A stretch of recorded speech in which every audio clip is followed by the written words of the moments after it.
Okay, I'm going to show you how to make your pattern. So we have the 7 landmarks. First at the ulnar MP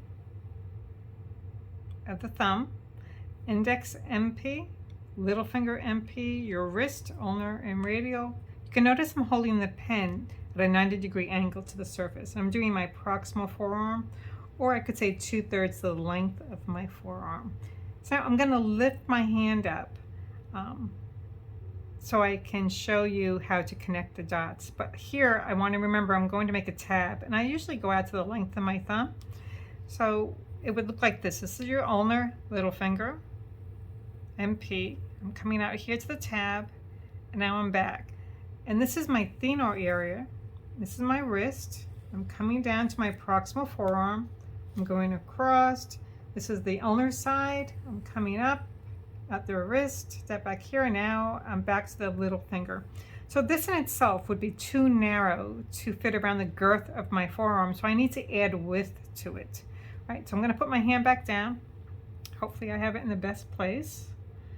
And I think that's pretty close. So what a trick I use is to lift up the material and sort of either crease it or make a little mark for that what would be 1/2 the width or the girth of my forearm. And that gives me an idea of the full size that I need for my forearm. So near the wrist it's going to be less. So I'll come in a little bit. And on this side as well. I'm going to come into about here. And then I'll also come in on that C curve for my thenar. But I don't need to add extra width at my distal palmar crease or within the thenar. If I do, it's okay, you can. So all I do is I go a little bit, maybe 1/4 inch to give me that ulnar space. And I'm drawing it down. And the length can stay the same. Coming up.